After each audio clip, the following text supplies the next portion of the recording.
Na početku svoga javnog djelovanja Isus iznosi svoju temeljnu poruku i poziv: obratite se, jer približilo se kraljevstvo nebesko. Obraćenje u Isusovu govoru označava čovjekovu posvemašnju preobrazbu, tako da on počne na drugačiji način razmišljati, željeti i djelovati. To u prvom redu znači da se čovjek treba odreći svakoga zla u mislima i djelima, onako kako to stoji u 10 Božjih zapovjedi. To već znamo. No međutim, ono drugo čini se još važnije. Veli Isus da se približilo kraljevstvo nebesko. Tu je pred vratima.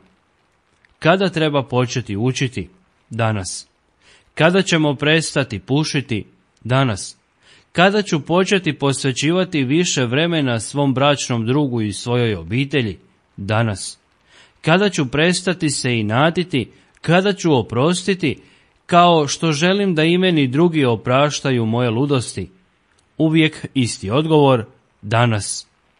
To danas potvrđuje iskrenost moje odluke da stvarno to i želim učiniti. To danas jamstvo je da ću to u velikoj mjeri i ostvariti. Evo primjera. Evanđelje propovjeda kako je ono Isus pozvao ribare, Petra i brata mu Andriju, te Ivana i brata mu Jakova.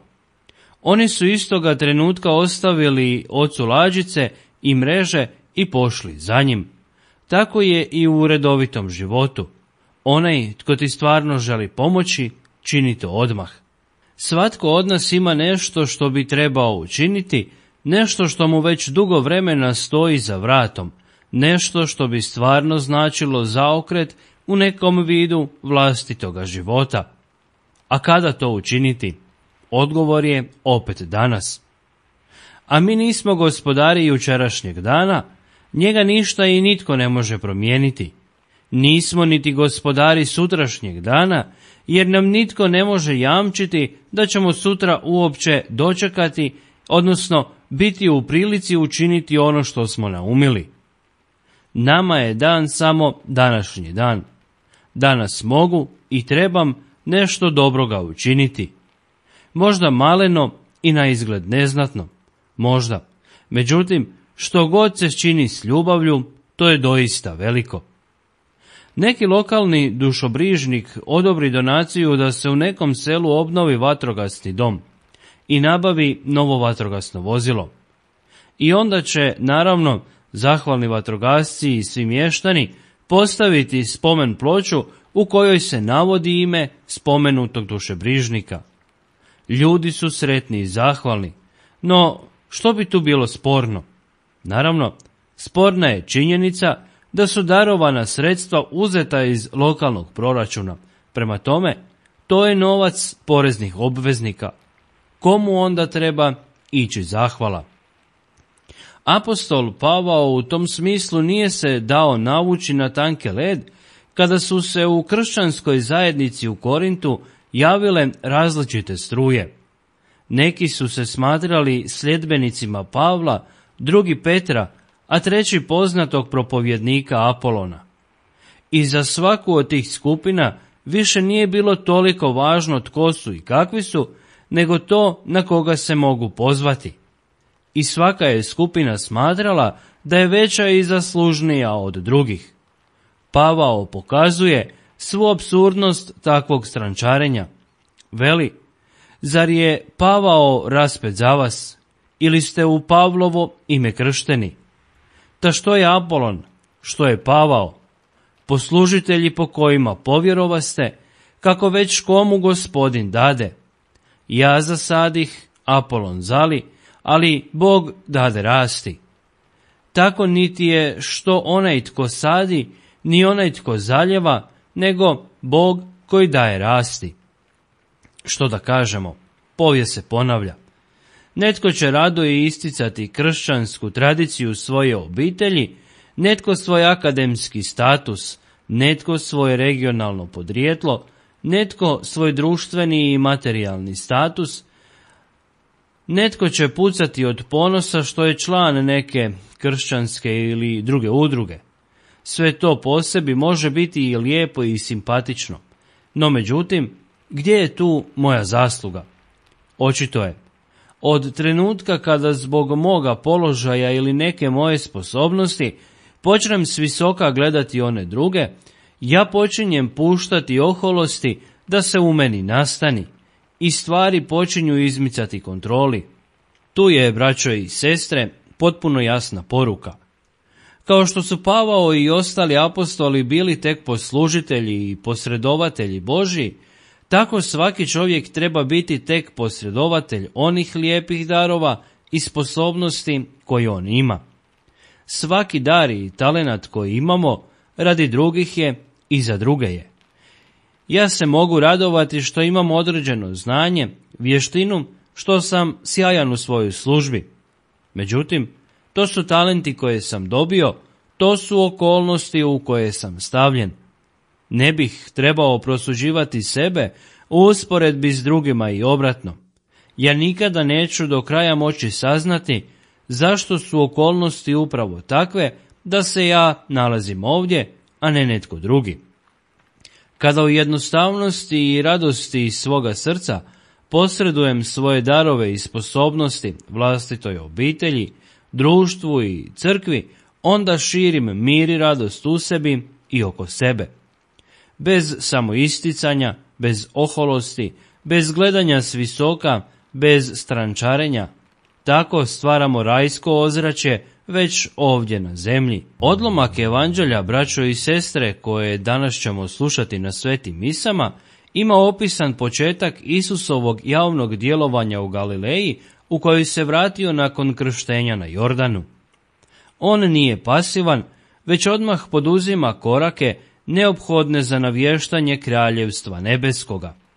Božji sin dolazi kao čovjek među ljude, te živi normalnim ljudskim životom, premda je pokazivao da on na sasvim drugačiji način zamišlja normalni život. No i onda kada je živio normalan život kao i svi ljudi, on nije potim predstavljao da ih treba pustiti da se uljuljaju u svoju ljudskost. Naprotiv, došao je kako bi ih dijelom izazvao, to jest pozvao na život u kojemu nema mjesta za uljuljanost. To nam otkriva njegov nastup i propovjed puku. Obratite se, jer približilo se kraljevstvo nebesko. Ali i poziv prema učenicima, hajdete za mnom, učinit ću vas ribarima ljudi. Doista, njegov poziv je izazovan, jer većina Galilejaca onoga vremena nije smatrala da se treba obratiti. Obraćenje je bila kategorija koju su držali da je za pripadnike poganskih naroda, ali ne i za Izraelce. Eventualno se obraćenje moglo ticati grešnika koji žive u teškim i očitim grijesima, a ne čovjeka koji živi redovitim normalnim životom. Upravo zato je Isusov poziv bio provokativan, jer su njegove riječi bile upravljene baš svima bez iznimke. Tako je Isus s pravom bio netko tko je uznemiravao ljude, pozivajući ih da se trgnu iz svoga lažnoga mira i uljuljanosti.